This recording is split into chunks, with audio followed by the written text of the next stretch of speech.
S-Word, featuring Gavin and Master Tesfatsion. And a squad of big-name contributors. The S-Word from talkSPORT. Hello and welcome to the S-Word, sponsored by talkSPORT. Just 3 games, meaningful games, let's be honest, left of this 2026 FIFA World Cup. And the top 4 teams in the world will be in the semi-finals. It was edgy last night for both Argentina and England at times, but they overcame the underdogs and are through to set up a titanic clash on Wednesday in Atlanta. So France, Spain, Argentina and England, one of those 4 teams will be crowned world champions in just 7 days' time. I'm Gavin, live here in London. The great Master Tesfatsion is live from Los Angeles, and we've got a great show coming up for you today. Look, you got your France shirt on. Why are you shaking your head for? Let's get positive. 4 best teams. World Cup. This is what dreams are made of. This is what we want. We want the best teams and the best players taking part in the biggest games, and we have got that this Tuesday and Wednesday. Look how miserable he is. This is brilliant. The USA were never going to get to this stage. Come on, get excited. This was the worst hate watch I've ever seen in my life. How's the rowing going, buddy? How's the rowing going? That's my question. The rowing is dead. The boat is sunk. The ship has sailed. Yeah, they're rowing all the way back across the ocean to home. That's where they're going. Listen, Kevin Hatchard's going to join us, the brilliant European football expert. We have Lars Bohinen with us. I might hit a wire when I was rowing. I don't know about that. I got to double check. The great Lars Bohinen will join us. The former Norway midfielder scored against England when they didn't qualify for the '94 World Cup in the USA. Julio Arca will join us, Argentinian defender, and the great Adrian Durham live from Miami to talk about the scenes he saw last night, and particularly the brilliance of Jude Bellingham, all coming up for you here on the S-Word, sponsored by Calci.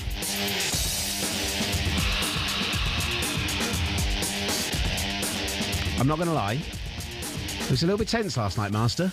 It was a tough watch. It was. Boy, was it. Boy, was it tense. And you know, this is a team that have given us some real moments of joy, but they have brought us through the ringer every single time in this tournament so far. We've gone behind against Congo. We've given up leads against Croatia. We've given up leads almost against Mexico. Very, very tight and very close. And again last night, we went behind and somehow fought and clawed their way out of the World Cup quarterfinals. Here's how last night sounded on talkSPORT. After Mexico, England stare wide-eyed at potential glory. But their path towards the Final Four has to withstand the Viking invasion. Another ball through the penalty area is in. It's 1-0 Norway. Shelter up with an absolute stunner. England on the front foot here. Gordon, that's better. Bellingham taking it on. Bellingham, yes, 1-1. England out of nothing, back on level terms before half-time. Jude Bellingham has saved us again. I mean, there's a lot of work for Thomas Tuchel to do. Pickford comes out, punches it clear, comes back out for Arsenal, back through a crowd, headed over the bar. Morgan Rogers coming onto it, right footing, good try, spilled by the goalkeeper, and bundled in.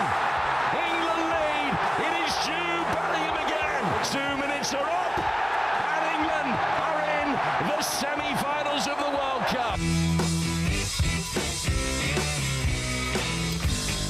So if you missed the action last night, England threw 2-1 against Norway after extra time. And then in the later kickoff, Argentina make it through past 10-man Switzerland 3-1 after extra time. 2 teams who have a huge amount of talent, who have top-tier stars in their teams, and yet have managed to make these knockout stages look as difficult as humanly possible, to put their teams through the ringer as much as humanly possible.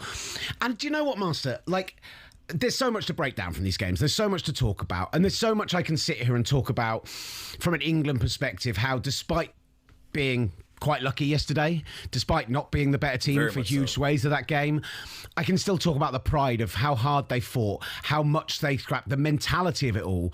And more than anything, you know, this is just a 4th World Cup semi-final in England's history. Really just a 2nd in my actual lifetime. I was alive for 86, but only just.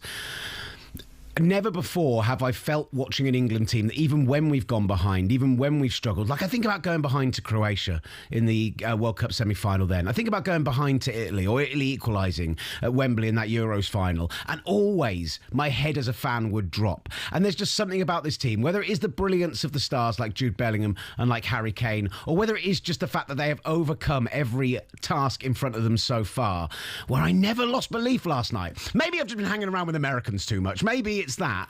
But they made us sweat and got the job done in the end. Hey, listen, I can assure you, Americans were not rooting for England. And those that were, I don't know how delusional they were. Because, well, I'll be honest with you. I showed up an hour before the match started to a pub here in L.A.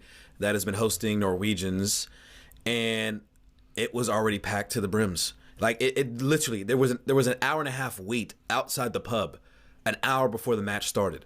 And I was scrambling. I went to 2 or 3 other pubs, eventually found my way to get in, a little finagling here and there to skip the line and make my way to get in. But the interest in this game, due to the simple fact of obviously the interest that England naturally draws here in America, but also the absurd rise in popularity from the casual American viewer of Erling Haaland and this Norwegian side, I would argue about 80% of the people inside the pub were rooting for Norway to win. And in the way they dominated the game, particularly in that second half, it was, you would be hard to be remiss to feel that level of optimism and hope that you did, that England would find a way. But somehow they did. In the muggy, humid heat of Miami, Florida, that challenged everyone's ability to exceed the most treacherous heat and the treacherous temperatures, the difference proved to be Jude Bellingham and his effort, his fitness, his physicality, his knack for just being at the right place at the right time. It proved to be the difference between England going home and England advancing to the semifinals for the first time since 1986. And I can't say enough about this guy. It is almost absurd, Will, that I was on the show having to defend and talk about how foolish it is that English fans were even debating of the fact whether Jude Bellingham should start in this team or not. I seriously... It's just absolutely ridiculous, the fact that people truly felt like Jude Bellingham was not deserving to be in the starting 11. You watch it now, and you've seen especially the last 2 performances, what he's done against Mexico and what he's done now against Norway. If England, for whatever reason, and it does happen to go home, that guy is taking the golden ball. Like, he has been the best performer on this team, bar none, without question. Yeah, I absolutely agree. And listen, you get this noise, particularly with England fans. I think with football fans in general, but England are terrible for this. Pre-tournament, overthinking, overhyping certain players, underplaying certain players. But the realisation that what Thomas Tuchel has done with Jude Bellingham and the way that he has brought him into this team and made this team the focus around him and made him the focus of what we do now has been nothing short of sensational to watch his rise, because we've always known he's world class. Yeah, he's in his 4th major international tournament at 22 years old. Like, the kid is so special. One of the best players in the world already, and only with space to move up as well. Only with space to grow on top of that. And listen, if you came into this World Cup, and I understood Morgan Rogers was in fantastic form, and Morgan Gibbs-White maybe should have been in this squad based on what he did this year. And I know a lot of English fans maybe don't watch week in, week out Spanish football, but any pundits who came out and said that he shouldn't be in the squad, he shouldn't be starting, shouldn't be allowed to be on radio or TV anymore, because it was absolute madness at the time. You and I said this at the time. This isn't revisionism. This isn't hindsight 2020. We knew that if this team was going to turn up, it was going to turn up because of Jude Bellingham, because of Harry Kane. And listen, Jude Bellingham's performance last night was just, I think, the crowning moment for this tournament for him, where he has had to put this team on his back more than once already. And when I talked about this earlier, when I think back to the heartbreaking moments for me as an England fan, whether that's going out to the Germans in Euro 96, whether that's the 2 losses to Portugal in the knockout stages, whether that is, the stuff like losing to Iceland, the stuff like, going out, even losing to Croatia in that semi-final 8 years ago. I look back on those games, and what I can cite every single time is whether it was Harry Kane in more recent tournaments, coming into tournaments always with fitness issues, always with concerns, turns, whether it was Wayne Rooney, who you might think he's the most talented player to ever play in an England shirt, but did he turn up in major tournaments in those moments? Absolutely not. Whether it's David Beckham managing to be our captain fantastic and yet get sent off against Argentina. My experience of being an England fan years and years and years is in those big key moments where somebody has got to step up. The person that you're expecting to do it, the man that you're expecting to take the mantle, grab the ball by the horns and win it for you, hasn't done it time and time again. And you could always blame a manager, and you could always blame the quality of the squad, and you could always blame the conditions and everything else. But what we are seeing now is much like we're seeing with Lionel Messi in Argentina, much like we're seeing with Spain to an extent. I mean, France really the only team who look like a total team right now. But the superstars are turning up in the moment where you need them to. And England have two of those. And in Jude Bellingham, have maybe the best in this entire tournament. Him and Michael Elise. If it ends up being a France-England final, essentially whoever wins it, one of those two should get the golden ball, because they have both been absolutely sensational. And it's so relieving as an England fan that when you do find yourself going down, even when we went 2-1 down and that goal was disallowed, your head drops for a moment. But you just believed. You believed that those players would be able to recover this because you had those stars. And they keep turning up and they deserve all the flowers they're getting. I love you, Jude Bellingham. Do you want to know what happened, Master, last night? And I'll be honest with you. We went to the theatre last night before the game. We went to see Hamilton. Fantastic. Leslie Odom Jr. coming back. You went to watch Hamilton before England, Norway. These tickets were purchased a very long way in advance by my wife. It was sensational. You did not have the faith. You never thought it was coming home. Neither did your wife. I mean, my wife didn't understand what the 18-yard box was, I found out yesterday. So... not a sporty person, right? So, but we went out for some drinks beforehand, and we had some drinks during the show, and then we got out of the show the moment the curtain went, and got out and got into a bar around the corner from the theatre to watch the game. So I'd had a few before, and I had a few nervous ones during, and I was, well lubricated. When Jed Spence made that run into the box at 2-1, drew that penalty, and initially it was given, and there was that phenomenal shot of Jude Bellingham and Jed Spence in each other's face, screaming to each other, just that moment and burst of elation. I turned to my friends and went, if we win the World Cup, I'm getting that tattooed on my back. Well, thank God VAR turned that around. Honestly, I've never regretted saying something more instantly in my life. When VAR overturned it, I wanted the penalty, but I was kind of like, I can get away with saying it doesn't count because of VAR. Like, VAR saved me from getting a I don't even know how a tattoo guy would be able to get Jed Spence's protective face wear properly for you. That doesn't look like it's just an absolute mess to try and draw. But going back to your point about Jude, the other argument with Jude was, even if he did start, people were wondering if he should be a box-to-box midfielder, if he should play the 6, he should play the 8. Once again, Jude proving the fact that he is best served as a 10 on this side, because as he did in Euros and as he's done here as well, you want him to be in the box, and you want him to have the freedom and the space to make those runs in where, God forbid, unfortunately, Nyland, who had a great game, let's be honest, had a really, really strong game, had one, unfortunately, that spilt out of his control. But Jude Bellingham, as we've seen time and time again, when either he has put on the three-line shirt or when he's been at Real Madrid, his inability, his ability, his knack, his sense for goal, which we talked about yesterday when we were talking about Mikel Merino's, and somehow his capabilities of just being able to find and be at the right place at the right time. I mentioned it was kind of like a mini Jude Bellingham, how he was able to score that game-winning goal and how he's come through for Spain.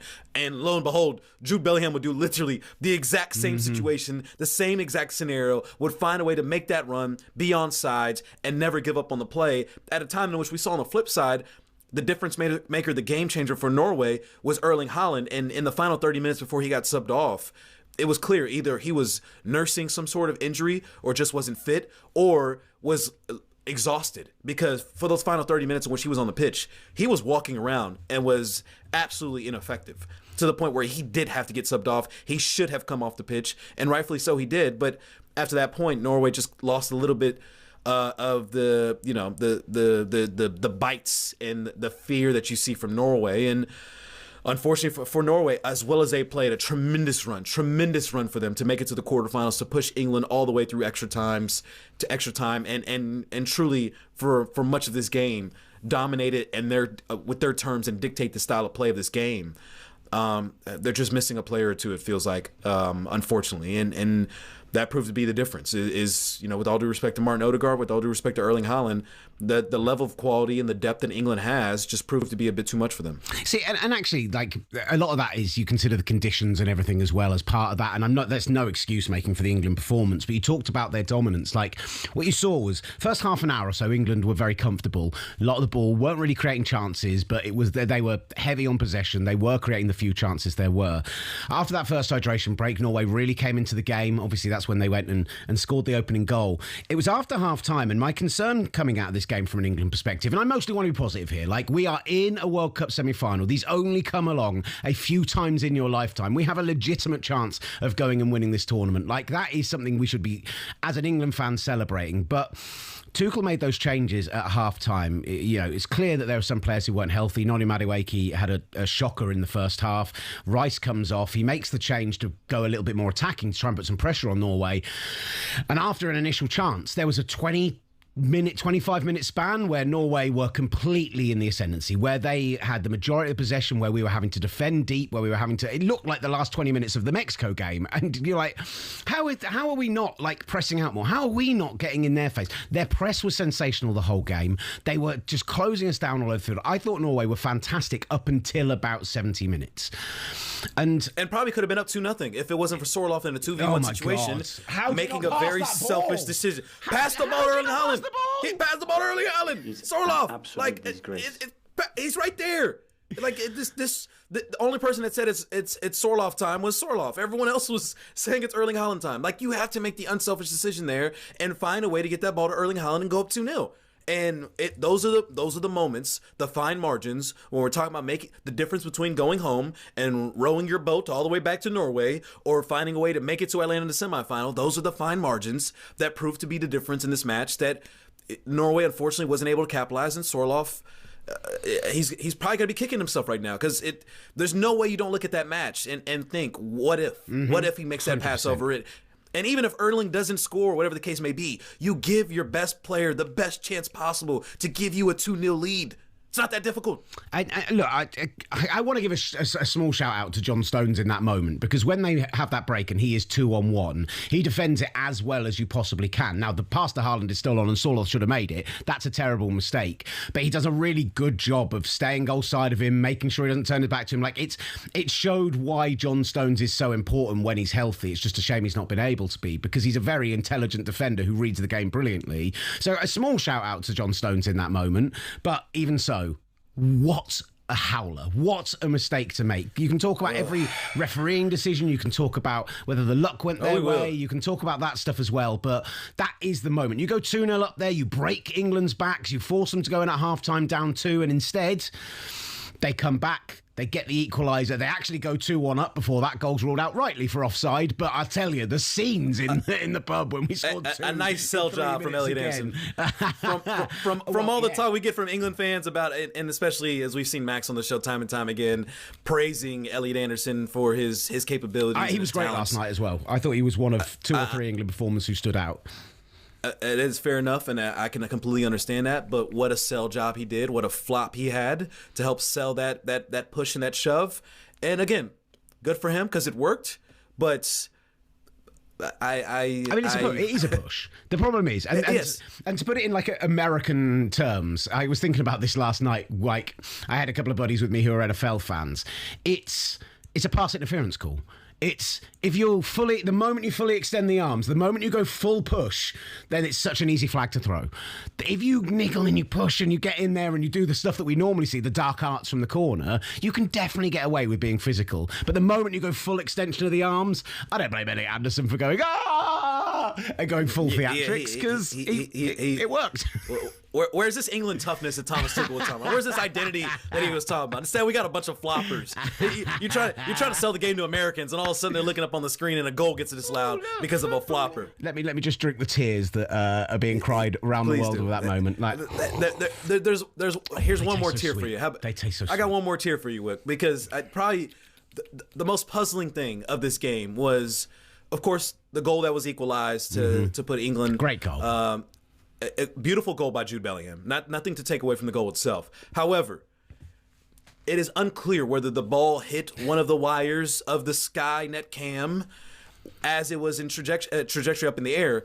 We've seen a couple angles, and I don't know if it's an optical illusion or not, but there are some 3D technology and some angles that would suggest that the ball did hit one of the wires in the air. However, the sensor that is in the ball did not detect anything of note that would suggest that the ball hit something in its trajectory on that goal kick. And again, I'm not sure if it's an optical illusion, these 3D technology that shows there was a slight hitch in the trajectory of the ball. It does bring a lot of question into the sensor, particularly when, if we do believe that the ball did in fact hit a wire, which again, there are some suggestions that would say that it did potentially hit something and the trajectory did change. How is the sensor not picking that up when it's able to pick up a couple hair strands when we're talking about Croatia and Portugal, and the difference between Portugal advancing in the knockout stage and Croatia going home as a result of this sensor?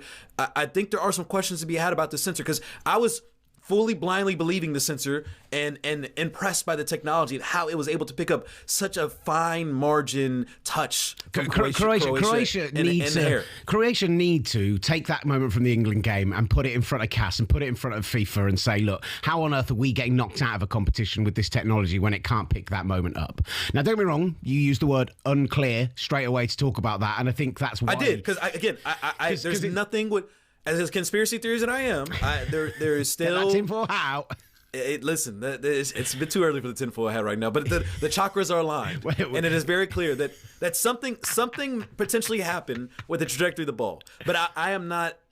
I don't think it was a foregone conclusion to believe that is the case, but there is some evidence that would suggest that potentially the gripe, and especially with the Norwegians reacting immediately to the fact that the trajectory of the ball did change, that there is some reason to believe the gripe that Norwegians have as a result of the goal being scored and equalizing the game, that potentially there could be something there. But the sensor, I put all my faith in the sensor. Will. And right now, I'm questioning the sensor's capabilities. And this is part of the issue with the new technology and with VAR, right? That new sensor is so expensive. It's something that they can only bring in for the World Cup. You know, they weren't doing test runs of that sensor. To bring in something like that for a tournament like this, to make that those level of decisions, and to not have run it for 2 years in other competitions, to have not had that ball being used in the Champions League, the Europa League, the Conference League over here, the Gold Cup, CONCACAF, whatever you want to be using it, like that should have been rigorously tested. And instead, we've had two of the biggest decisions in the World Cup knockout stages seemingly being made by snickometer when nobody knows if it's actually working or not. Based on last night, doesn't really look like it was, but the driving run from Elliot Anderson, the cutback from Gordon, the finish from Jude Bellingham. Oh, I don't care. We got a bit lucky last night, but we're in the semi-finals of the World Cup. That's what matters. They're rowing home. We're moving on to Atlanta. One small caveat to just a note. They did use this built-in connected ball technology for Euro 2024. So... And the suggestion is that it can register touches, speed, and positioning 500 times per second. So again, if you want to blindly believe the technology, whether there's a faulty situation with the sensor, technology at all times. You know, I just technology over humans every time. I love VAR. I love chips in balls. I'm PGMOL Gavin. Exactly. Today I am. Other days I have not been. Today I can understand why you feel that way, but I have to bring up that reality because Norwegians feel like there is a gripe to hold here, and based off what I've seen, there is potentially a case for that. Listen, we ended up going super long talking about this game. Unsurprisingly, it was a monumental game. We need to talk Argentina, Switzerland as well. Controversy in its own right, although maybe not really. What is Embolo doing there? So we'll get into the Argentina of it all. I mean, Argentina finally get a yellow card and it gets turned around. Like, that's it. At least they're red. It was like a Yu-Gi-Oh! Magic trick somehow. In addition to missing the ball hitting the wire last night and maybe some other decisions, I'd like to thank the referee for giving no yellow cards to any of our players last night, meaning we've got the full complement available for the semi-final. What a miracle. What a miracle. Based on how physical that game was, astonishing. Loads of you getting in touch on the chat at talkSPORT and at talkSPORT S-Word, so we will get to your comments and mentions as well. We will get onto the Argentina side of things because we do need to talk about that game with Switzerland. Again, huge congratulations to Norway for the tournament they've had. If you were to tell me they're going to win a Euros in the next 8 years, I would not be stunned at all. They were brilliant over this tournament. They were a real ray of sunshine. But the final four is the top four in the world, and we've got a wonderful set of semi-finals on the way. So Kevin Hatchard joins us up next to talk a bit of European football. We've got a great show coming up for you, so stick with us right here on the S Word, sponsored by Kalshi. Around here, we only use the F word. talkSPORT presents The S Word.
Cuss words here. Just 2 hours of full-on football dialogue. every day. talkSPORT presents The S Word. A lot of you getting in touch with the S Word right now via the S Word YouTube channel. Do go there and give us a subscribe, or head over to talkSPORT. We are on there as well. As we now know, the World Cup semi-finals, Spain, France, England, Argentina, facing off for the fourth time in the knockouts in World Cup history, and every other time has arguably delivered a classic. 66, England beat Argentina on their way to winning their only ever edition of this tournament. 86, the hand of God, followed by one of the greatest goals in World Cup history in the space of just a few short minutes. And then 98 with Beckham sending off, with Sol Campbell's late goal disallowed, with Michael Owen's brilliant goal. These are two teams who, when they face off in the knockout stages, fireworks happen, and I think we could expect the same again on Wednesday. Whilst France-Spain, I mean, it's a classic. It's two of the best teams in the world. It was the two favourites coming into this tournament. This is teed up for a beautiful time. A World Cup final, you could say. Yeah. You could argue. Yeah, producer Sam did say to me earlier, Argentina's going to feel like my World Cup final on Wednesday. I was like, let's calm down. I think we'll feel differently if we get to an actual World Cup final. It'd be nice to hit one in our lifetime. Please and thank you. So yeah, I'm with Gavin. Master Tesfatsion is live in LA. Loads of you getting in touch on YouTube. So we'll get through some of those shortly. But in the meantime, let's bring our first guest on. Europe, 3 teams in the final 4. It's not what our American brethren were looking for. But the host of Trans-Euro Express means we'll have a lot to say about this. The wonderful Kevin Hatchard is in the house. Hello, gents. How are we? We're well. You didn't ask if they're keeping you busy, aren't they? It hurt. These European countries are keeping you busy. Goldstein gets very upset if I spray it around too liberally, that catchphrase. He gets very upset. He has watchers and listeners everywhere, so I have to be very careful. Yeah, he's actually up in the chat already saying, are we well? Yeah, exactly. Beautiful. Kev, before actually we get on to the talk of the 3 European teams who are in the semi-finals, could we just talk about the 2 that went out yesterday? Because I think both Norway and Switzerland, real opportunities to win those games of football, and I think both kicking themselves this morning. Yeah, a little bit. I think with Norway, certainly, they weathered what I thought was not an early storm, but an early squall, let's say. I don't think, I thought England started okay. And then after the hydration break, and we've seen this time and time again, they started to have a bit more of the ball. They started to find some gaps. And all the tiny margins went against them, really. I mean, regardless of cable gate or spider cam gate or whatever we want to call it, the fact that they have the goal disallowed for Haaland's push. It is a push. It is the right decision. But, all the kind of tiny moments didn't quite go their way. This was a phenomenal achievement from them to get this far, because it was never about whether Haaland or Ødegaard would deliver. It was always going to be about whether the supporting cast would step up. And they did. Christopher Ajer, I thought, had a really good tournament as centre-back, apart from giving away that penalty against Brazil. Erling Haaland, who isn't even Sevilla's first-choice goalkeeper, I thought was outstanding until he wasn't. And it was tragic, really, the fact it was his mistake that ultimately led to Norway's downfall. But they did a brilliant job getting this far. For Switzerland, it was a real shame, the timing of the red card for Embolo, because at that point they'd equalised, they were on top. And you felt like they really could get the second goal. And that was without probably their best player of the tournament, Johan Manzambi. Going to that Switzerland situation, and obviously, the yellow card being given to Paredes, and eventually, obviously, the mistaken identity VAR, which has been incorporated in this World Cup, I believe the second time that we've seen it implemented, and using that to give him his second yellow to be sent off. What did you think about that situation? And is this a case of re-refereeing using VAR? It's exactly what it is. And I hate it because it's creeping towards being effectively a game that's refereed twice. And that was never what it was supposed to be. That's never what it was sold as. And that's what we're getting. And you mentioned it already about the chip in the ball and all of this.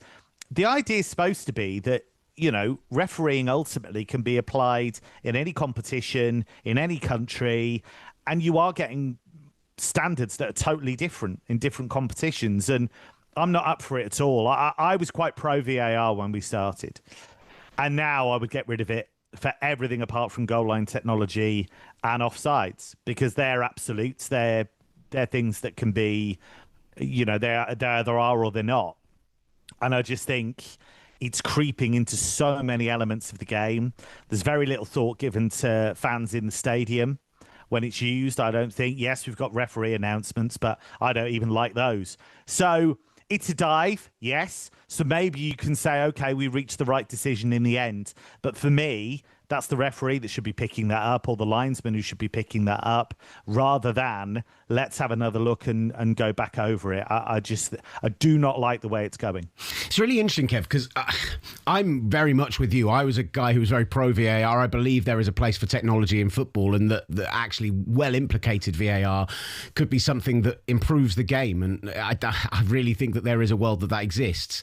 I have become, over the past 12 months particularly, absolutely beaten down by how badly implicated it's been, and yet implemented, how badly implemented it's been, and yet I completely supported that decision last night. Breel Embolo, stupid. What are you doing? Why are you throwing yourself on the floor like that in that situation? It's not like it's in the box. It's not like you're trying to win a penalty. It's not like you're trying to protect yourself.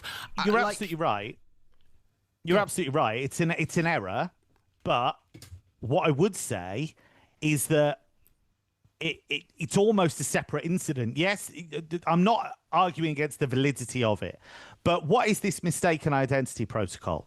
What is it? Why is there such confusion around it? Why isn't it clear? And the problem you have, unfortunately, if we step back a little bit and look at a more global view, the Balogun thing has just created so much suspicion, and it has shredded, and this isn't Folarin Balogun's fault, it's not the US team's fault, but what that has done is it has created suspicion over every decision FIFA will now make. And that's not fair on referees, it's not fair on all of the people that put the work in for the VAR and what have you. But unfortunately, that's what it is. So let's go to Argentina, Egypt. If you look at it rationally, Argentina win it fair and square. They come back. Egypt collapsed in the closing stages. What have you got, though? You've got an Egyptian coach, Egyptian players coming out and saying this game is rigged. They want Argentina to win. Now, we know that's not true, or we think that's not true. We that's the view I have, certainly, when I look at it rationally. But this whole thing that FIFA have done in shredding their own credibility has created a situation where everybody can wonder. They might not be right, but everybody can wonder, and they'll say, I don't think it's rigged, but what if it was? I don't think they've made that decision because of that, but what if they did? And it's just led to a whole load of scrutiny and conjecture that never needed to be there. I mean, there always is a case, though, for, some sort of favoritism. We deal with that, obviously, in the United States, whether it's basketball, the NFL, and, the superstar calls, per se. The threshold thing, I think, is something very interesting, particularly with Argentina, when they get a yellow card once every 19 fouls going into this match, and their opponents get a yellow card once every 7 fouls going into this match. And again, the sheer irony that finally Argentina's getting a yellow card, and that gets reversed through VAR and leads to Switzerland being down right? Yeah. And listen, that's the history of football, though. I've got to tell you, had last night there been a yellow card for Jude Bellingham in the late stages, which was kind of a borderline call, well, I totally agree with you that I don't believe there's a conspiracy. I'd immediately be going, they just want Argentina to win it. They won't let us have Jude Bellingham in the semi-finals. This is a disgrace, because at the end of the day, people do manage these things with their emotions. They try not to be. They try and be objective, and they try to be rational, but unfortunately, rationality doesn't exist amongst football fans. But this is the issue, right? So what we're talking about here is the kind of thing we've talked about throughout the history of football. Do the big teams get more decisions? Yes, they obviously do. You look through the history of club football, international football, it's just the way it goes. I'm not impugning referees with that, but that's just naturally what tends to happen. And then that's fine. That's the kind of normal debate. Oh, I don't agree with that. Oh, that's, But because FIFA have made this, the Cristiano Ronaldo decision where they commuted his 3-match ban to a 1-match ban and mysteriously suspended the other 2. And then they followed that up with this Balogun thing, which still hasn't been explained. There hasn't been any justification made for why it was suspended. Just all they've said is we have the facility to do it, and an independent panel said it was okay. And again, it's not me having to go at Balogun. I feel very sorry for him, actually, and I feel quite sorry for Poch and his players. But the fact that you've then got members of the US government openly saying, well, we spent a lot of federal dollars on this, and, it was fair enough that we lobbied to have the decision looked at, just creates so much suspicion and so much doubt. It's ridiculous. Yeah, again, who knows how, as suspicious as we can be at FIFA, I'm sure the White House is just pouring with truth in terms of every single time they speak. But we came on to bring you on to talk about how Europe has been successful. So yeah, sorry, I've ranted. No, we all have. It's beautiful. This is the S word in its essence. But obviously, 16 European teams coming in. The top 3 teams that we expected, France, Spain, and England, all find their way to the semifinal. What does that mean in terms of the totality of global football, but also what it means for these 3 countries? I think with all of these things, you have to look on a case-by-case basis. It's exactly the same when you have, say, English teams that dominate the group stage of the Champions League. Does it suddenly mean English football is above everything else? Absolutely not. So you always have to look a little bit case by case. What I've been impressed by is how largely they've dealt with the conditions. I mean, obviously, we've talked about environmental factors with England, what they had to deal with at the Azteca in terms of the altitude, what they've had to deal with in terms of the heat in Miami. France have had some pretty hot conditions as well. I think all three, if you'd have asked me pre-tournament, and people did ask me, did I think they were in the group that could win it, I would put all of them in there. This semi-final lineup does not remotely surprise me. And when I was asked on the TS Daily preview who I thought would reach the final, I had down France and Argentina. That's not some big, incredible Nostradamus prediction. They're the teams that you would expect to do well. But the reason they do well is because they have a mix of incredible talent, great structure, brilliant coaching, and just an unbelievable mentality. You look at the way England have fought the way through. You look at some of the scrapes Argentina have been in. France, I thought, stood up to some real punishment against Paraguay, smiled the way through it. They've also shredded some teams as well. But then, in tricky moments against Morocco came through and found the magic moments. Spain, I think we haven't seen the best of them yet, but what we've seen is a very controlled team.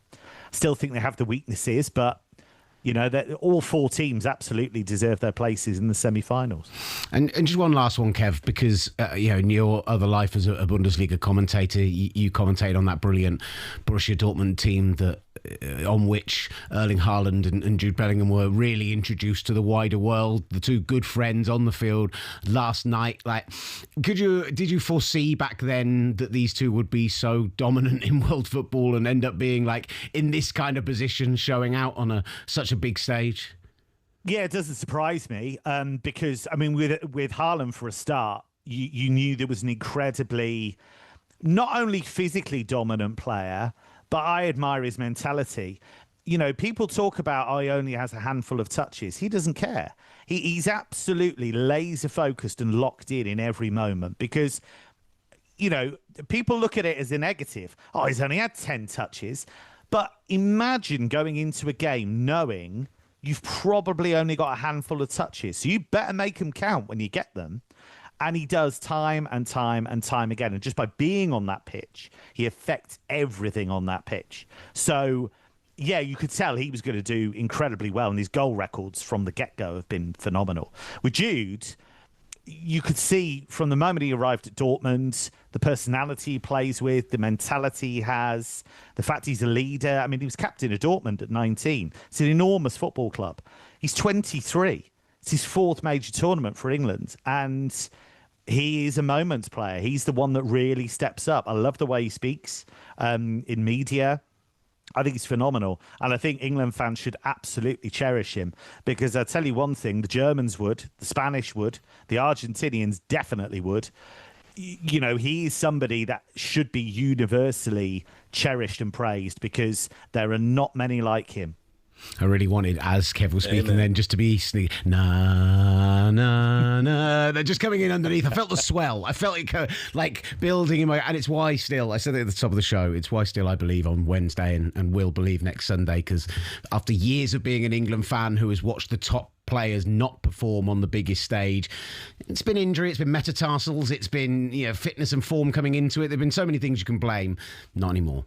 The top tier guys are turning up, and I hope they do again on Wednesday. Kev, you are a top tier guy whenever you join us. Really appreciate A1. you, brother. Pleasure. Absolutely. Pleasure. 10 of 10 rating. Very much. 10 of 10 seconds. Yeah, you are an Adrian Durham 10 of 10, which is tough. I will take that. I will absolutely take that. Joining us next, we are going to get the Norwegian perspective on last night. A man who scored a crucial goal against England when they didn't qualify for the 1994 World Cup. The brilliant former Norway midfielder Lars Bohinen joins us up next here on The S Word from talkSPORT. From kickoff to the full-time whistle, talkSPORT presents The S Word.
the show for people who love football in North America.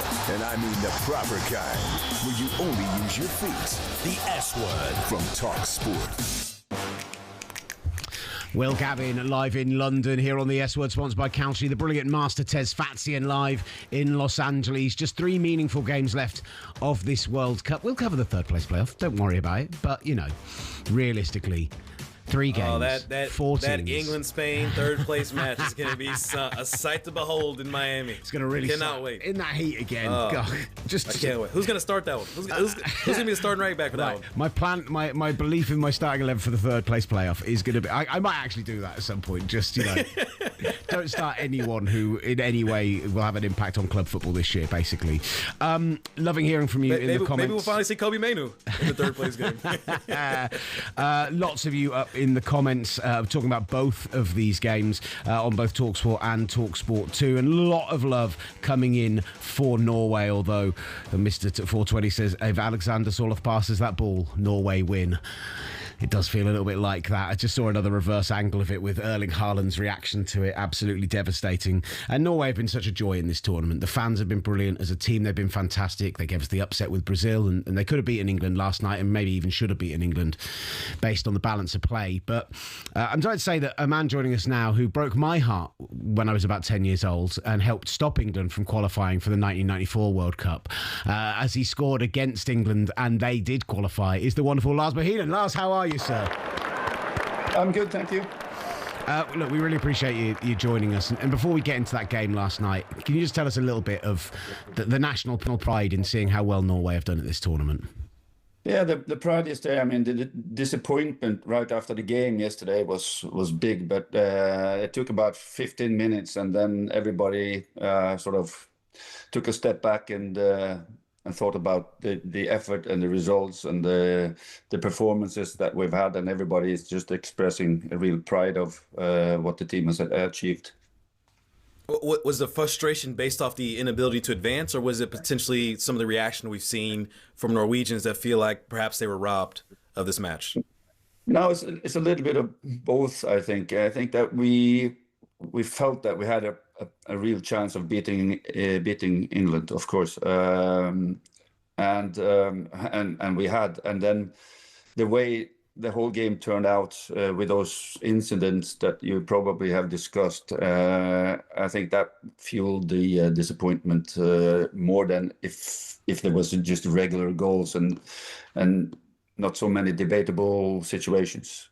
Here's the feeling, I mentioned it before, but if you do go 2-0 up, if Soloth does pass that ball to Haaland, and I think you would bet on him to score 100 times out of 100, forget 99 out of 100 in that situation, you know, is the feeling if you go 2-0 up there that this is your game to lose at that point?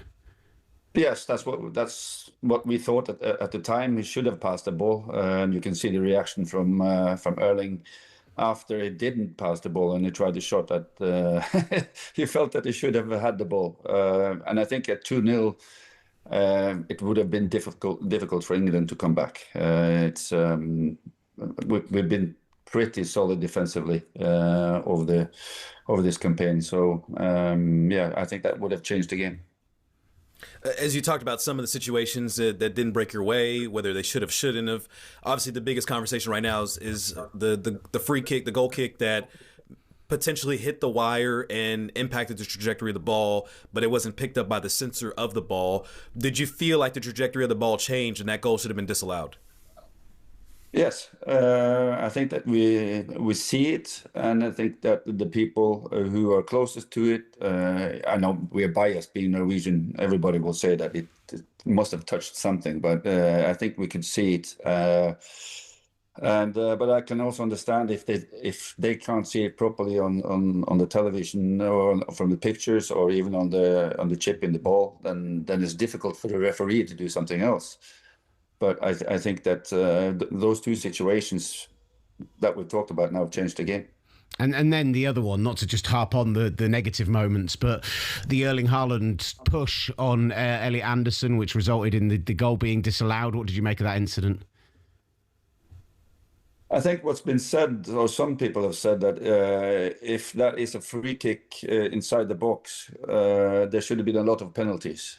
being given, because the pushing and holding and shirt holding and everything that's going on in the box, from corner kicks, set pieces. If that's a free kick, then it's just a lack of consistency in what is free kick and what is penalty inside the box. And I don't think that was. I think it fell lightly, and I think he felt the push and then fell lightly. And in my eyes, it probably shouldn't have been a free kick. I think it's a fair point. I think from my perspective, and obviously I'm saying this with my England bias on, but for Erling Haaland, a player who we obviously adore in this country, who has become an international superstar over this tournament, if he needed to be even more so, I just think he needs to be a bit more savvy. It's when he goes full extension with the arms. It's not just kind of getting inside and those usual dark arts, nudges and pushes. You know this better than we do. You played the game at the top level, but it's just the fact that it's a full extension. It's pushing away. You allow the referee to make that decision, which you don't necessarily do if it's borderline. I think they give the goal. I totally agree with you. It makes it easier for the referee to give it as a free kick, and maybe he should have hit it more or been a little bit more clever in this situation. But all in all, it's not it's not a tough push, but he gives the referee an opportunity to do it, and he took it. Lars, I'm based in America. The entire country fell in love with Norway. I was at a pub, and I'd say 80 to 90% of the fans were supporting and rooting for Norway. They fall in love with the country, the nation, the supporters, and obviously Erling Haaland, as he's grown into an American household name at this point. Everyone from Uber drivers to moms and dads are all talking about Erling Haaland. What will this run do for the future of Norwegian football? Hopefully it will give us the experience in the next European qualification, sort of to go through there, which is a little bit more difficult than it is to qualify for the World Cup. And it will also, I think, inspire young Norwegian players to play more football and see that it's possible, what we've achieved now, and the attention it gets, and the way the team and the federation has represented Norway. I think it's been class, just the way that everything has come together for us. And I do understand the popularity of the Norwegian supporters and the way we behave. The supporters only want to have fun and make a great atmosphere, and I think that they've really done that, and we can be proud of them as well. And I think a lot of us, as England fans, we love seeing when the players line up in front of the fans at the end, singing along with them. It's had a real communal spirit, but the row has been the absolute sensation, as much as Erling Haaland has. Like getting up in front of the fans, the banging of the drum, the roo, like doing it in the streets of every city before we saw Times Square taken over by it. I'm not saying everyone should have a gimmick or have something that will make them stand out, but it just really gave Norway their own little thing, their own little, something to latch onto that people just absolutely fell in love with. Yeah, and the paradox is that when they started here in the game against Sweden, a preparation game before the World Cup, they started a little bit, 20, 30, 40 fans doing it, and we were all thinking, that's a copy of the Icelandic thing. Yeah, the clap. And we really frowned a little bit, but it just took off completely after that, and everybody has accepted it and embraced it. So, but in the end, it almost became too much. No, I don't think so. I loved it. I was still on board. To the point where England is literally copying the fact they're in the match. I think I heard a couple bang drums in England chanting, trying to get the same reception and response. Do you know what they were singing in our pub last night after the game finished? And listen, I think we've had really good, there were a bunch of Norwegians in the pub I was in last night. The atmosphere and the camaraderie between both sets of fans was really strong. There was no animosity, but they were singing "They're Rowing Home" to the tune of "It's Coming Home." They're rowing home, they're rowing home, they're rowing. Don't worry, Lars. Norway's rowing home. I'm sorry, you know how the story, Lars. You know how the story ends. We've seen it time and time again. We know how this England story ends, don't we? We don't have. We know how this England story ends, time and time again. We know how this England story ends. Yeah, how it ends. Yeah, we know how it ends. But it should have been us instead. Playing the semi-final. That would have been so cool. Yeah.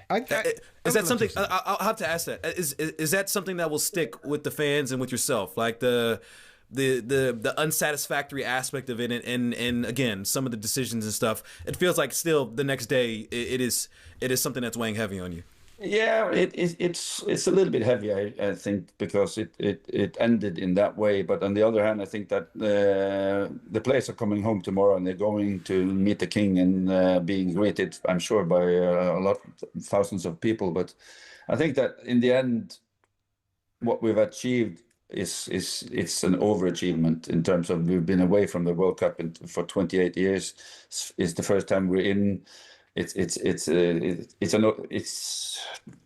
an experience that we're not used to. We're not used to playing in tournaments, and I think that this experience has really given us a platform now to build on, and everybody feels proud of it. And I think that the disappointment will vanish within today probably, and everybody will just feel a sense of pride. And listen, Lars, from my perspective, yes, you overachieved in terms of where you are in world rankings and first time in a World Cup in 28 years. But actually, like, as I see you bring players like Noosa off the bench and players like Oscar Bob off the bench last night, who, as an England fan, brought genuine fear to me that those are players that could come and take over that game. I did sit and I look at the fact that Erling Haaland's still only 25, that Odegaard and I, like, those players will still be in this team in 2 years' time in the Euros, in 4 years' time at the World Cup. Like, I do feel like Norway can establish themselves, and, you know, there's no reason that you shouldn't be in the semi-finals of the Euros next time, that you shouldn't be pushing England, France, Spain, those kind of so-called top-tier sides for a chance to go and win that tournament. Yeah, hopefully, because there's also a generation behind these players that you mentioned that's coming up, and I think that the inspiration for the future generation is there, but still have too few people to be consistent participant of World Cups and European Championships. It will go in cycles like it has done before, but hopefully not a 28-year cycle, maybe 5 or 10-year cycle. I think we're going to see Norway back at a major tournament sooner than that. I think so too. Lars, it's been wonderful to meet you, to catch up with you.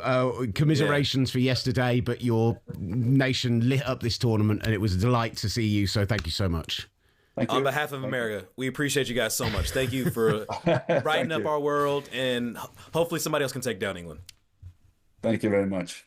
It is true, Master. Like, when I look at no worries. It is true, Master. And listen, from an England perspective, delighted to be through to the semi-finals. You may not be familiar with Peep Show, or this might be a very British reference for you, but there's a very famous meme of David Mitchell where there's a sketch where they're playing kind of two very low-level, low-tier Nazis who realise suddenly that they're the bad guys, and like in their own minds they hadn't been. It's, are we the baddies? Is like the meme. And I think England might be the bad guys. Like, actually going up against Argentina. You're just realizing this? You're just... now, of all times, you're just realizing the fact that everyone watches England? It took July 12th, 2026 for you to realize that people do not like seeing England win in this tournament? Okay. Hands up, I'm aware that that's been an issue before.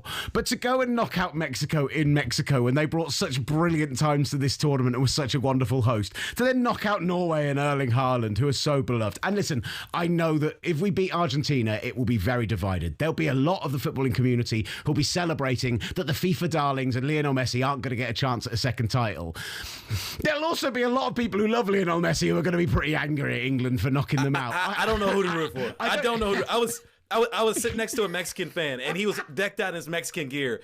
And when I tell you, the hate watch not only rang through Americans, it cut through Mexicans, it cut through Brazilians. And you got to remember, Mexicans and Brazilians, they bought these tickets to that quarterfinal match ahead of time because they both had the anticipation that their nations could potentially be in that.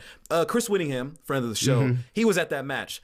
And he said it was jaw-dropping, the fact of how many Mexicans and Brazilians were on the side of the Norwegians, hoping that they would find a way to beat England. And now I'm stuck in a place. I'm stuck between a rock and a hard place because this was supposed to be the greatest hate watch I've ever had yesterday. And England advances, and so does Argentina. Now I've got to deal with the semifinal in Atlanta, where one of these teams is going to advance to the final, and I don't know who to root for. I do not know who to root for. Do I root for England? Do I root for Argentina? I do not know, which is why I'm here wearing this France hoodie, because I need Mr. Mbappe, the ruler of all rulers, the king of all kings. I need Mr. Mbappe to do what he does and come home with the World Cup trophy. Listen to me. Thomas Tuchel, Jude Bellingham, Harry Kane, Declan Rice, Elliot Anderson, the lot of you, all of you. We need to embrace this. Do what America should have done when it came to their game against Belgium, where they should have embraced their villain status. We need to be the wrestling heel. We need Paul Heyman in our corner announcing us. We need to be like, okay, we're the bad guys, so let's go up against Argentina and let's play like the bad guys. Let's go in there. Let's put it on them. Let's go in there and say, fine, you all want to hate us? Hate us. It doesn't matter if we win. So come on. Maybe I've only just realised we're the baddies. Maybe I didn't realise that we were the bad guys before. It's heel versus heel. I'm ready for it. I'm here it's for heel it. versus Come heel. on, England. Be the bad guys. If you win the you're World Cup as embracing being the guys, villains I'm here when for there's it. another villain. Yes, come on. It's heel versus heel. Now you're embracing the being a villain. You have been the villain for your whole life. In our villain era, baby, and we're here for it. You should be here for it. This is the S Word, sponsored by Calci.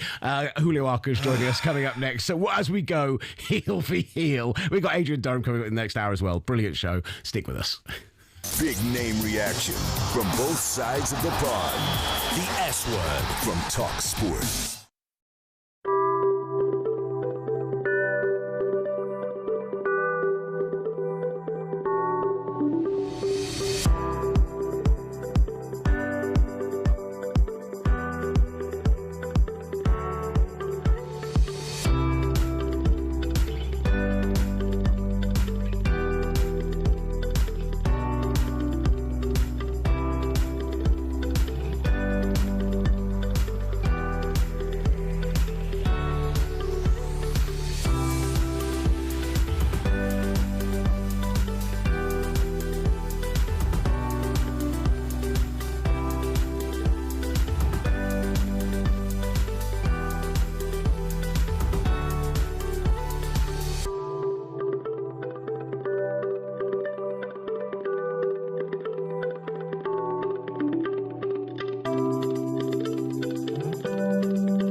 featuring Gavin and Master Tesfatsion. And a squad of big-name contributors. The S Word from talkSPORT. Hi, I'm Will, the bad guy Gavin, apparently. I always thought people liked England. No? Didn't people? I thought people loved England. Like, it's coming home, all a bit of fun, you know. What? Which country did you guys colonize all of a sudden is like a huge fan of England? Let me know. Hey, you spread the country all around the world, and everyone else is better at it than Norway colonized apparently. us. Well, I can't say that anymore. Let's be clear. Norway colonized us first. I'm sorry. We've got to go back nearly 1,000 years, but still, it counts. Right? I retract my statement. I guess it counts for something. I absolutely loved Lars, by the way. What a very... he was great. I felt so bad because we kept asking him all these questions. Yeah. Just poking him, just being like, oh yeah, how rubbish was the Erling Haaland bit? Oh yeah, what about Soloth not passing it? Oh... At a certain point, he just broke. He's like, it should have been us. And I'm like, yes. Oh, God. Listen, we've got a great second hour coming up. Adrian Durham's going to be joining us. We will look forward to those two semi-finals. We've not talked a lot of Spain-France today, obviously, as they were already through yesterday. And we need to talk more about this Argentina game. 3-1 winners over Switzerland, but the Swiss with the second half equaliser, the sending off in the 75th minute, making all the difference between these two teams. And the fact is that much like England, Argentina are through to a World Cup semi-final without having really hit that top gear. You could argue they come from behind against Egypt. I was thinking about England again. You could argue that coming from behind against Egypt, that maybe was their moment. But then yesterday again, not quite there, Master, not quite there. Yeah, and honestly, the first 15 minutes, 20 minutes, they score the goal in the set piece, and they go up 1-0. But after that point, I mean, hats off to Switzerland. They really frustrated Argentina and made it very, very difficult in the same way we saw against Colombia.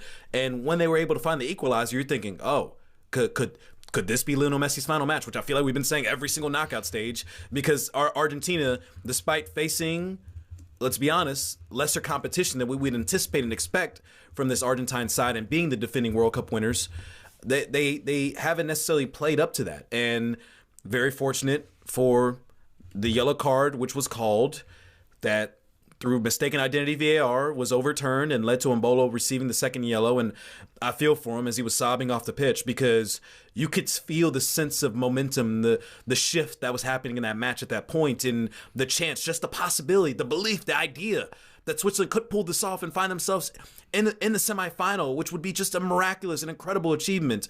And to go down, man, and hats off to them. They defended tremendously well for as long as they did, being down a man and taking it into extras.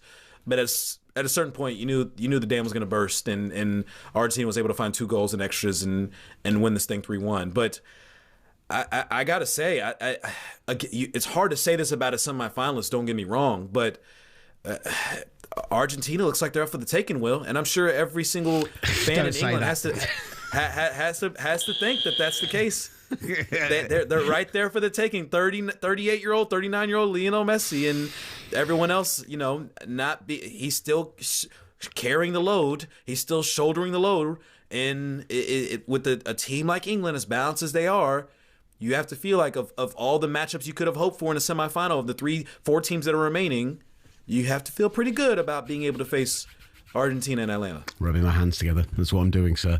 I'd love to... Is our guest there? Sorry, I didn't know if he was... All right, don't say it in my ear like that. You hadn't told me. I don't know. Let's welcome on friend of the show. And you turn to the high-pitched voice like you're me now. Leave me alone. I'm having a very tough morning. I feel very rough today. The wonderful Julio Arca is here. Hi, good afternoon. Hello, sir. Listen, great to have you back. Delighted to have you join us. How are you feeling about that Argentine performance last night? And much like us as England fans, or me as an England fan, not Master to be clear, does it still feel like you've not found that extra gear, like you've still got more in the tank ready? Well, first of all, feel relieved that Argentina managed to get another great victory and obviously achieve another semi-final. Yes, the game probably wasn't great. If I have to be honest, I don't think Argentina having been playing well, especially the last 2 or 3 games. But I believe this team got that resilience of fighting till the end, never give up. I mean, they show against Egypt what they're capable to do when everyone saw, well, we out. And they managed to turn the game around, and they did that again yesterday. I know obviously the game changed when Switzerland got a man sent off, but Argentina obviously took advantage of that and secured the victory. Did you expect going into this tournament that Lionel Messi would have to shoulder and carry the load as much as he has? Because I thought we were expecting a bit more of a balanced side here, and that he wouldn't be in that position, but he has been. And as impressed as I am by that, I'm also surprised considering the talent on this roster. I mean, I'm not surprised of seeing Messi, the way he's playing, the way he's running, the way he's working for the team, because, I mean, I've been following him, obviously, playing in America the last few months, and, I could see that he was looking fit and ready for this World Cup. Obviously, I believe this is the last one for him, so he's trying to enjoy as much as he can, but obviously he's trying to give the best for his nation. So, and obviously for the other players, see him running, chasing, scoring goals at 39, obviously they get them motivated to say, well, if they can do it, we should be available to do it. So, yes, the team working together. As I say, they haven't been playing well, but they're working together as a team. And obviously now being in the semi-final, playing against England, it's a big challenge now. Julio, let me ask you about that Breel Embolo sending off, because I'm sure with your Argentine hat on, delighted that the right decision was came to. It helps your team get through to the semi-final. But as a former pro, how do you feel about VAR extending its reach to that point where it is re-refereeing those decisions now? Well, I mean, the problem with VAR is how, when something happens, how much can you go back? It's a limit of time that you can go back, a minute, 2 minutes, 30 seconds, 10 seconds. I mean, last time, obviously, when Argentina played against Egypt and that goal was disallowed because, obviously, one of the Argentinian players was stamped on his foot, and then they have to go back to review that. Then people was complaining, saying, well, they cannot go back that much and then cancel the goal. So I think what happened yesterday, obviously, the player died. He faked obviously a free kick, and it's a yellow card. If you do that inside the box, it is a yellow card. If you're trying to get a penalty but you dive, it's a yellow card. So obviously you have a yellow card before, and that meant that he had to be off.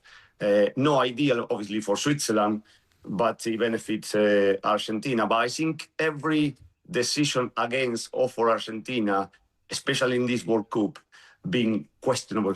Everyone is questioning, why they're doing this, why they're doing that. It feels like majority of people, or a lot of people, want Messi and Argentina to fail because they probably will hate them to win it again, and Argentina is getting closer and closer, not playing well.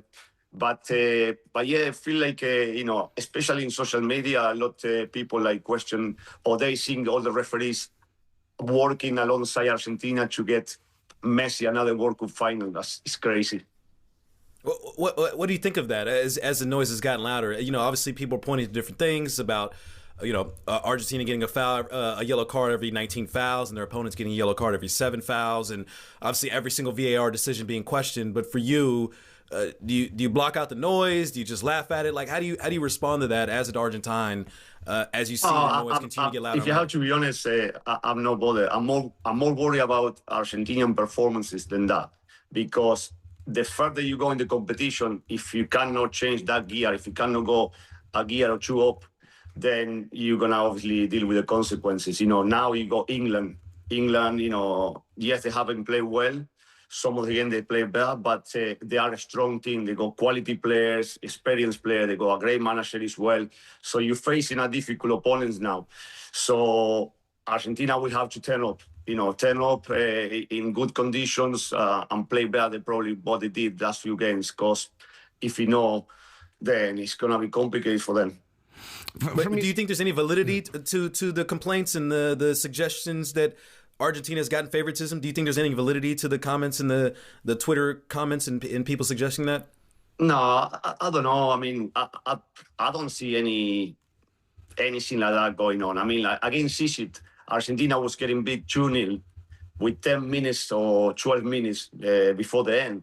So if it's people trying to help Argentina, well, that's not the best scenario to help Argentina. 2-0 down, 10 minutes to go, but Argentina as a team, they show, well, when everything is against us, we can obviously turn this around, and they did against Egypt. And yesterday they have to go to extra time. Yeah, it wasn't great, but they managed again to score that 2 late goals and win. So, look, I think Argentina, not just this World Cup, the last 5 years with this manager, been really, really good.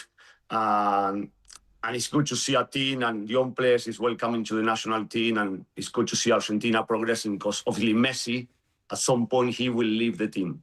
And then we're going to need other players to obviously replace him. From your perspective, like, I think it's interesting that you say that you know the Lionel Messi side of things. That is a big motivation for them. They see him running, working hard, doing everything he's doing, and they see inspiration in it. Do you think Lionel Scaloni and do you think this Argentina team do use that kind of bulletin board material as well? The kind of us versus them mentality, the everyone hates us, so we're going to prove them wrong and go and beat them. Everyone thinks every decision is rigged against us, so we're going to prove them wrong. Is that something that you would use? Do you think that's something the team are using to give them that little extra boost? They probably use that as an extra boost, as you're saying. I mean, I'm not sure, obviously, what's going on behind doors in the national team, but I'm sure they are aware of comments and things that obviously been said in the last few weeks. But I don't think they're going to pay more attention on that. I think they're going to pay more attention now on study England, have a look at what they're capable to do, especially in set pieces, how they could possibly see the game going on Wednesday. And they're going to look, obviously, at the strength of England and the weakness as well, and try to work on them. Master Tesfatsion, anything from you? We'll bid Julio a fine farewell. Go on. I mean, what would it mean if Argentina is able to make it back to the World Cup final after winning in 2022? How significant would that be, beating England and making it back to the final in New Jersey? Well, I mean, it'll be obviously fantastic. Like, it will be fantastic, obviously, for English fans to see England, achieving a final. I know England been chasing for this trophy for a long time. Luckily, obviously, we won it last time, but the problem in Argentina, the good problem in Argentina is the fans always want more, and the fans expecting now the team to gain the final and hopefully win it again. But yeah, it will be incredible if we can see another final between obviously Argentina and then whatever happened between France and Spain. That I believe. Come on, we want the rematch. We want the rematch. France is the strongest team. I believe France will be there, but I don't want to spoil it, So yes, it'll be great to see Argentina again, competing to obviously get a trophy again. Julio, listen, he's talking about a rematch of 4 years ago. As a young man who lived through 98, as a very young man who lived through 86, we were already getting the big rematch. We're getting the big rematch this Wednesday. England-Argentina. This is as significant as it gets for English football fans. It's Argentina and it's Germany. Those on the world stage are the two that we love to face off with. 2-1 against each other in these knockout games. So listen, you and I can be friends for now. Come Wednesday, there will be no friends with Argentines. There will be no... For a few hours. At least for a few hours, yeah.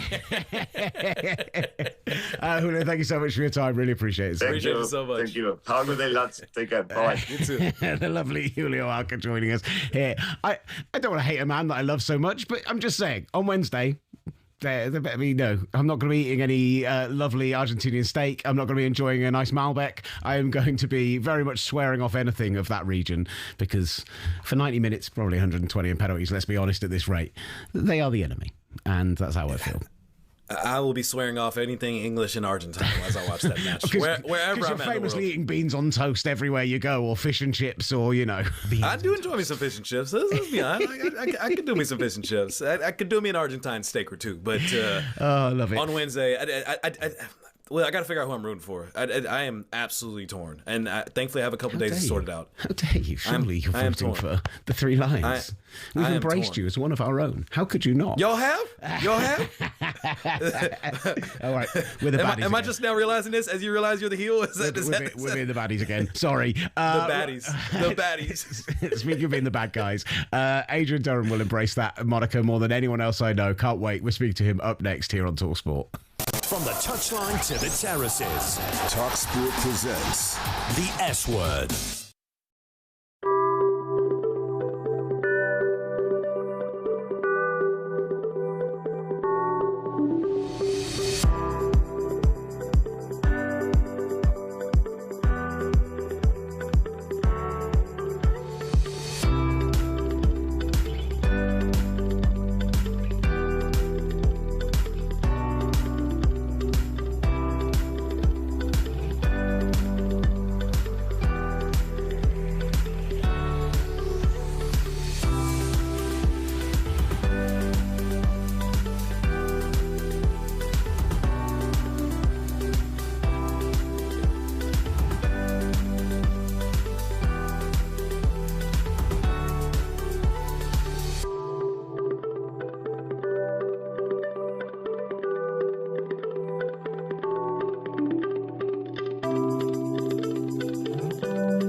to the full-time whistle.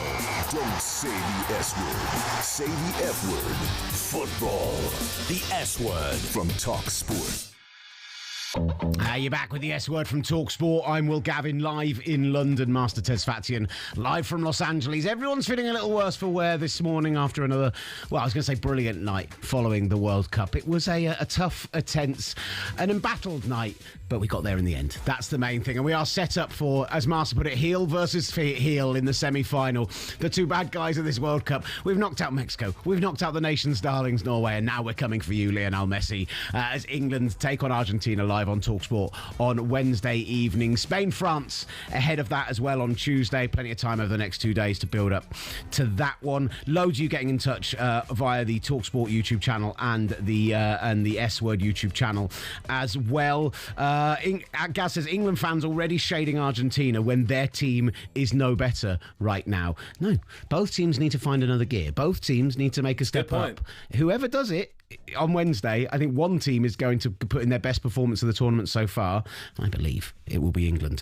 And Rich points out Messi, 205 caps and never faced England. That's another little part of this. Is as much as it's the fourth time these two teams have faced in knockouts, Master, as much as it's such a history between these two teams, from the hand of God to the Beckham sending off to the, us beating them on the route to winning the World Cup. Lionel Messi's never faced England before. That in itself, a little lovely bit of history for us to enjoy on Wednesday. Yeah, it should be tremendous history. As we're talking about comments and stuff that was made of the game, in the local broadcast here in America, Zlatan at halftime mentioned, he said, if the ball in fact did hit the cable, then the cable had a better performance than Noni Madueke. There you go. Zlatan said that basically England were playing with 10 men last night, and he only got a 1 out of 10 from this man's ratings. And I've got to tell you, after the Mexico game, I was at a bus stop waiting for a night bus, and I overheard two fans discussing Adrian Durham's player ratings. He's absolutely massive. He's absolutely everywhere, and now he joins us live from Miami. Adrian Durham, how are you, sir? I'm doing just great. We're in the semi-finals of the World Cup. What's not to love? And those two fans at the bus stop waiting for the night bus, 10 out of 10, both of them. I would be privileged to even get just a 4 out of 10 from Adrian Durham. I'd be quite happy with that. 7 England players last night getting a 4 out of 10 or less. It's got to be better, Aid, hasn't it? It has, and I think after last night, it can't be much worse. I woke up this morning amazed that we were through, thinking it was a dream. We played that badly, and yet we somehow managed to get through. And you've got to be happy about that, because in tournament football, any tournament, whether it's FA Cup, Carabao Cup, or the World Cup, the result now is everything. So I'll actually take 2 more performances like that, as long as it's 2 more results like that. But we want to try and make sure. I said on the podcast, the World Cup Daily, that we are Jude Bellingham FC at the moment. That's exactly what we are. I maintain he's the best player at this World Cup, and I know there's been some good ones for France. I get that, but he is the man who, not quite single-handedly, there's been some other players helping him along. I thought Anderson, Spence, Stones were all good last night, but Jude Bellingham is the one who's taken us to this semi-final. It's crazy because, again, people were talking about whether he should be in the starting 11, whether he should be in the number 10 role, what where he's going to play in this starting 11. And I think it's very clear that you need him around the box so he can create magic and have this innate sense for being able to find the back of the net, as he's done time and time again for England and Real Madrid. Yeah, Master, I think it's a really good point. We're not going to do anything without him. And by the way, he didn't get booked last night, so he is in the semi-final. And that, I think it's a big tick next to Jude Bellingham's name. He said afterwards that his mum had been on at him all week, not to put in crazy tackles, not to get booked. So fair play. In that respect, he's growing up. But one thing that does annoy me is when people bang on and on about how, oh, he said this 12 months ago. Well, 12 months ago, the landscape was very different. 12 months ago, Jude Bellingham was kicking an ice bucket right next to a lineswoman in the game at the City Ground when England lost to Senegal. He was fuming. He could have got some serious suspension for that incident. This was the Jude Bellingham 12 months ago. So when you're commenting on an issue that happened that long ago, 12 months ago, of course it's going to be different to now. I think how Thomas Tuchel has handled him needs the greatest of respect and appreciation, because what he's done is he's kind of split up the Trent-Jude partnership. And Thomas Tuchel obviously felt that needed to be done to go deep in this World Cup. So far, he's been proved correct. He got a lot of criticism for that. He doesn't care. Thomas Tuchel gets on with it how he sees fit, and it's getting the very best out of Jude Bellingham. So I think at the time I could understand. I'm a big Jude Bellingham fan. So don't get me wrong here. This is not me saying, I wanted him out as well. I'm a massive Jude Bellingham fan. Always have been. Even when people alongside me in the commentary box have been saying, well, his attitude stinks and all this. I don't care. He's that good at football. You have to find a way to get him into the 11. So I think that people need to cut reporters some slack if they have said in the past that Jude Bellingham shouldn't be in the 11, because there was a time when potentially he wasn't probably positive for the 11. So right now, you're never going to leave him out. That's all we know. I heard you on the Daily today, discussing the comments that he made after the game, and for me, it feels like storm in a teacup, but people will latch on to him, seemingly speaking out against his manager, and Thomas Tuchel has been very frank in those post-game press conferences. A lot of us have really enjoyed that fact, but where do you sit on Thomas Tuchel being so kind of pragmatic and frank about the performances, and Jude kind of be like, no, let's get some positivity. Let's build this up ahead of Wednesday. I think Thomas Tuchel is so smart. He's going to use this to his advantage. What he'll do, if he's got anything about him, which we know he has, he will get both the interviews. He'll play them either to Jude individually or to the whole squad and say, do you see what they're trying to do to us? And he'll use it to galvanise his England players to go forward in this competition. It can only be a positive for me. I think Jude is right to defend his players. I love that togetherness that they've got. You see them celebrating with the fans at the end. It's a real plus for England that there's that connection back between the fans and the players. And I think that Jude wanted to protect that. He wanted to defend his players, even though they hadn't played particularly well. And other players, by the way, Faker others interviewed Elliot Anderson, said we weren't at our best. We've got to get better. This is exactly what Thomas Tuchel said. Players aren't stupid. They know it wasn't a great performance. But Jude was right as well. In those conditions, against a side who a lot of England fans underrated before the quarter-final, I think England did well, given that they didn't play particularly well, if you know what I mean. The mentality was there. So I trust Thomas Tuchel to be smart enough to make this work in England's favour. And Jude Bellingham understands he's working with an elite manager in Thomas Tuchel. I think he will listen. And by the time Atlanta comes around on Wednesday in Argentina, I think that will be smoothed over and it will make England stronger. Speaking of Tuchel, obviously some of the in-game decisions, tactically speaking, as we praise him for that, what did you feel about the halftime substitutions that he made, and also some of the substitutions he made late in the game that proved to be crucial to see this victory out?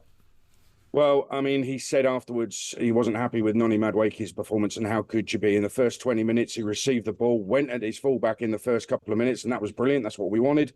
The delivery into the box was absolutely atrocious, as per with Noni Madueke. He's got to work on that if he wants to be a real top elite footballer, which I think he can be, but I don't think he works hard enough on that final ball, on that final decision. He then got the ball 4 times and went backwards every single time. And I was throwing my arms in the air, asking what on earth he was doing, because he was up against a fullback who he's better than. He could easily get the better of him.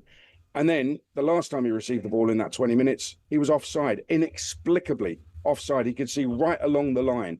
That is so poor. I'd have dragged him off there and then. So Thomas Tuchel gave him another 20-odd minutes to save himself. He couldn't. He had to go off. Declan Rice has been ill all week, which we didn't know about. England had covered that up, and probably for positive reasons. He wanted to carry on, said he could carry on, but given the substitution limitations, Thomas Tuchel said, yeah, okay, I'm going to take you off at half-time. So those are the readings on those two. Listen, I think he left it maybe a little late to go full-on Dan Burn defence, but in the end, I'm happy he did that. So I've got no real problem. Some of the substitutions, I understand people were baffled by them, but in the end, we got through and it made sense. So I don't know how people can argue, really. My belief, and we talked about Erling Haaland, the half an hour before he came off, looking just absolutely shattered, looking like, not being able to sprint. He just looked like he was completely done. I think they took him off because they knew Big Dan Burn was coming. I think it was just a reaction. They saw Dan Burn warming up and they just went, Erling Haaland. As if the Man City backline didn't do a great job as it was already. Yeah. It treated it like training and being able to shut him down. Big Dan Burn coming in to close it out. I think Erling Haaland wanted to come off because Dan Burn was coming on. I don't think it was the bench. I think Erling Haaland stuck his hand in the air and said, I can't cope with this big fella, so get me off the pitch because I don't want to get hurt. I think there's another element to the Haaland situation, and it's kind of going under the radar a bit, but he was useless. He was absolutely terrible. And then his dad shows a complete lack of class by making a rude gesture in the stands after England's definite penalty was overturned by VAR.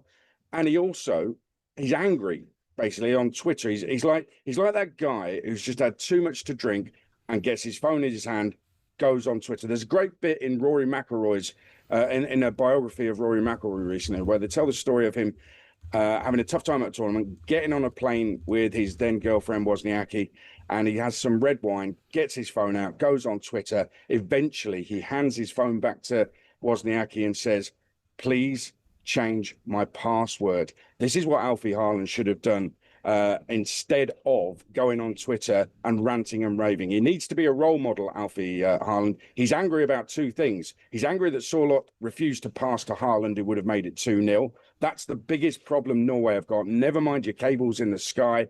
Never mind England getting decisions. Sorloth refusing to pass to Haaland. Now, they've got to ask themselves why that happened. Is it because Haaland is the big I am now? Is it because he's loved in America and the others don't feel they're getting the credit they deserve? The second thing, Alfie Haaland was upset because his son didn't turn up for the quarter final. But you know what, Alfie? This happens. I think when you're new to a tournament, you don't understand how to behave at a tournament.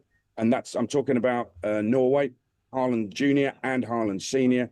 I think that they need to have a long, hard look at themselves and actually just step back, politely applaud England, and come back next time and try and do it better.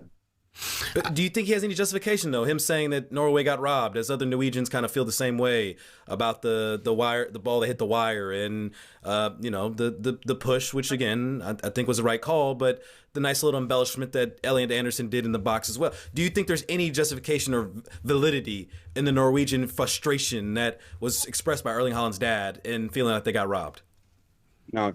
Next question. No, listen. I mean, Jed Spence has run into the box. He's allowed to put his legs and run where he wants to run. He runs right in front of Oscar Bob. He's brought down. It's a clear penalty, and the penalty is given. And then out of nowhere, inexplicably, it gets overturned. It's like the ref couldn't wait to overturn it after VAR told him to go to the screen. How on earth were England robbed when that penalty was overturned? The wires in the sky, I mean, do we even know it touched them? No, we don't. And secondly, there's a bit to do before England score. So Norway, how about instead of waving your arms around and crying because you think something happened up in the air, get on with defending. That's what they're angry about, that they didn't defend it. But ultimately, you know what? I honestly think Norway are angry at themselves because they should have won the game. They were the better side. They have let a massive opportunity slip. And I think they're all angry at Sorloth, who refused to pass to Haaland. That's the big thing. They don't want to call him out because they haven't got the courage to do that. They just want to have a go at referees. They want to have a go at England. What they should be doing is asking the question, why wouldn't our inferior striker pass to our goal machine? That's the big question that Norway should be asking. It's interesting on that penalty decision, and I will have Christina Runkel on at some point in the next couple of days. I want to clear this up because there's this idea of the initiating of contact, right? So what makes no sense to me is Harry Kane goes to clear a ball against Mexico. The Mexican defender gets a foot in there first. Harry Kane kicks him. He's not aiming to kick him. He's aiming to kick the ball. So Harry Kane is the one who initiates the contact. They give a penalty. I know Jed Spence has moved across the player. I know he has gone to protect the ball and therefore he has made the step across. But the defender is the one that initiates the contact. The defender is the one that hits him. So why is one called one way and one called the other? Like, fortunately, neither of them ended up mattering for England getting through to the semi-finals. But I did look at those two occasions and go, we're back to that same question about clarity and about just having some kind of through line on all these decisions making sense together. Yeah, I agree. And I think if you look at the Embolo decision and people don't like it, they think it's protecting Argentina at the World Cup. But the reality is he's flung out a leg inexplicably into an area where he knows it's going to make contact with an Argentina player. And then ultimately the correct decision was made there. That is a massive dive from Embolo, who's 29 years of age, by the way. This isn't a kid we're talking about. He should know better. The difference between that and what Jed Spence did is that Jed Spence has got the ball at his feet and he's running into a position. He's not sticking his leg out, trying to initiate contact. He's running into a position. He could easily argue, I ran into that position ahead of Oscar Bob so that I could have a clearer sight for a shot at goal, or to get into a position where I knew I could pass it to a teammate who was free for a shot on goal. Jed Spence, it's definitely a penalty. I mean, once it's given as well, if you don't give it, I get why it wouldn't be given. I'd still say it was a penalty, but I'd understand it. Once you give that, how on earth is it clear and obvious that you've made an error? I think they need to tidy up. I think generally at this World Cup, the officiating has been okay. I think it's been decent enough. It's not got in the way of the good football. But right now, they're starting to make some decisions that are highly questionable, are having an impact on games. But the ball in the sky hitting a wire, come off it. I mean, Norway, please. What you need to do is educate yourself on how to conduct yourself at tournaments. And I'm so happy the rowing is going home. Oh, come on, Durham. Come on. They're rowing, Norway rowing home. There'll be no flipping rowing in New York. You're making this hate watch very hard, Durham. Like I have been hoping at some point that I could come on this broadcast and sing how they're going home, and now I'm seeing something we haven't seen since 1986, that England in a semifinal. I like this hate watch is not going well. I must admit, it's just not going well at all. Yeah, well, you need to get yourself an England shirt for a start, and that would help your situation a lot. Just come and join our country. Come and join me and Will in supporting the Three Lions. Come on, you know it makes sense. You've gone with America. What was the point? You're now sticking a France jersey on. What on earth is wrong with you? Can you even speak Allez French? le bleu! Allez le bleu! Is that it? Ça va, oui, ça va. All right, Oui, what's ça French va. for pathetic? Pathetic, le pathétique. But listen, I understand what you're saying. England are doing that to a lot of people. The Scotland fans, it's their longest, most painful World Cup ever. They keep latching onto teams they're hoping will beat England. England put in performances that give them hope, and then England get through. The pain in Scotland. That's the annoying part. That's the annoying part. It. You're getting outplayed. You're getting outplayed. And Will just found out today on the show on July 12th, 2026. he just found out, Durham. He just found out that the world loves to root against England in the World Cup international competition. For some reason, today was the day he found out that there is a world out there where a lot of people love to hate watch England. You know that David Mitchell meme, Adrian Durham, of the "Are we the baddies?" I think I had that moment last night. I'm like, after knocking Mexico out, after knocking Norway out, I'm like, oh, we're the bad guys here. Oh God, I didn't realise this. How on earth? How have you not realised this? Listen, this is historic. And I totally get it as well. This is back to the Empire and England thinking they rule the world. They still sing Rule Britannia. And listen, there's no problem in being proud of your country. We're all proud of our countries. There's nothing wrong with that whatsoever.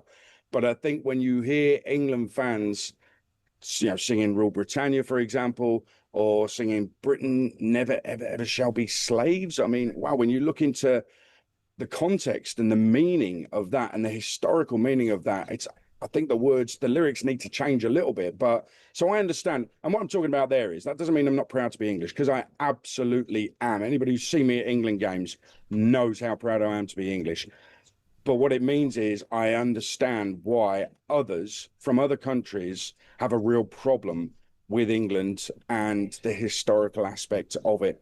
Plus, they misinterpret the lyrics of Three Lions badly because they don't understand what it means. They don't get irony. They don't understand irony. It's so painful to hear people say, "Oh, they think they own football."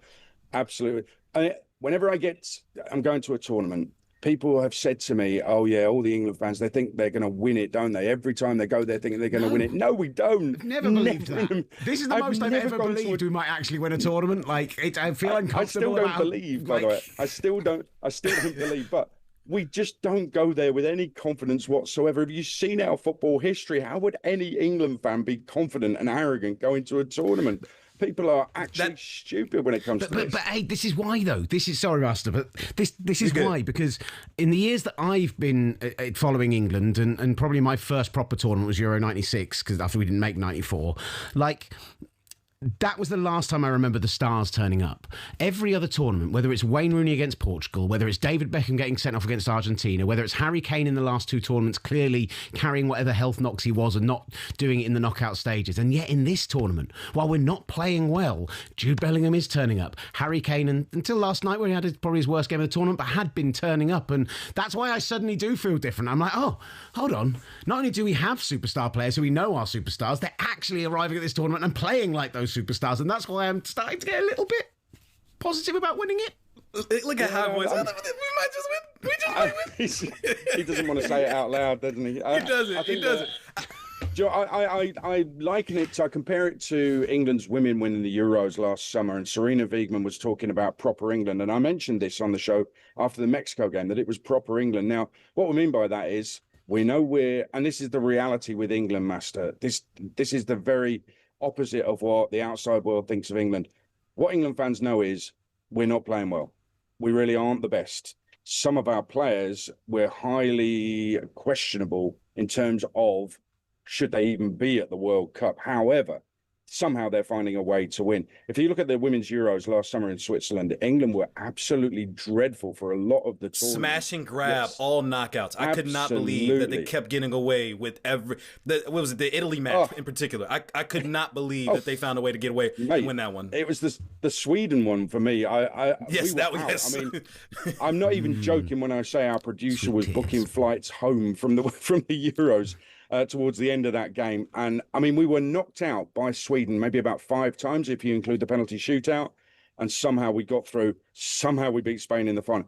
I can see comparisons here, and I think that maybe Thomas Tuchel has learned a little bit from Serena Wiegmann. He was already elite, we know that, but I think in terms of the attitude, in terms of keeping a cool head and being so focused when you're picking players that some of the fans wouldn't pick, some of the journalists would question, I think he's got that steely focus, that tunnel vision. And I'm kind of confident in a way that we won't go down without a fight for a start. We might play badly, but we at least won't go down without a fight. This won't be a pathetic limping out at the semi-final stage. And by the way, I don't know if you've seen who Argentina have played at this World Cup, but this is their first game at this World Cup. Jordan, Algeria, Austria, Cape Verde, Egypt, Switzerland. Now, Switzerland are top 10. Egypt have got some qualities. Sorry, Switzerland, I think, are 15th in the world. Egypt have got some qualities. We know this, but they've only scraped past those two, and they had to reduce Switzerland to 10 men as well. So I'm looking at Argentina thinking, well, they're all happy they're in the semi-final. The only way I think that Argentina can beat England is through housery, and they are very good at that. Adrian, you've been wonderful as always. We've kept you super long. Just so you know, that incident at the Euros last summer was no different this year. When at 1-0 down against Congo as we hit half-time, your producer there, Declan McCarthy, and Keelan Cosgrove, who is the producer of Faye, were both contacting our World Cup editor to discuss what the plans will be now England are out. Well, obviously, we're not going to go to Mexico to do Congo against Mexico, so where should our next stadium be? Those are the conversations they were having at half-time of that game. That's how little belief England fans have in England. And yet here we are, semi-finalists, baby. I'm all for planning, but come on, guys. Let's stay positive. Let's stay positive until you're absolutely out. And do you know what? England are still in there, in with a chance. Come on, you 3 Lions. Come on. Eat it, Master. Eat it. I'm eating a lot of beans on toast right now. Unfortunately, it's not fun. It's not fun. But I'm happy for you guys. I'm thrilled for you guys. You're despite really my not. hatred. I'm really not. You didn't let me finish with the prepositional phrase at the end, despite my hatred. That was coming. Adrian, love you greatly. Enjoy Miami, and we'll hear from you in Atlanta in a couple of days' time. Cannot wait. Thank you so much. The wonderful Adrian Durham joining us on the S Word here on talkSPORT. He's an absolute hero. We went about 10 minutes long on that segment, so we did, absolutely did. I don't even know what we're doing next. We're just going to talk about the semi-finals, I think. It's been a wonderful show. We'll get some of your comments as well. So thank you so much for joining us here on the S Word, sponsored by Calci, and we look forward to the semi-finals next. The S Word with Will Gavin and Master Tesfatsion from talkSPORT.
presents The S Word. Get your full-on football fix from across the football galaxy. The S Word. From talkSPORT. In the last 10 minutes of the S Word, sponsored by Calci, I'm Will Gavin here in London. Master Tesfatsion live from Los Angeles. More like 6 minutes. Listen, I'm good with that. We are very much hydration break has happened. We are in extra time. We are just eking this one out, seeing it off to the end. 6 minutes of stoppages on the board here now, and Dan Burn's coming in. Dan Burn's coming in. Who's Dan Burn in this situation, you or I?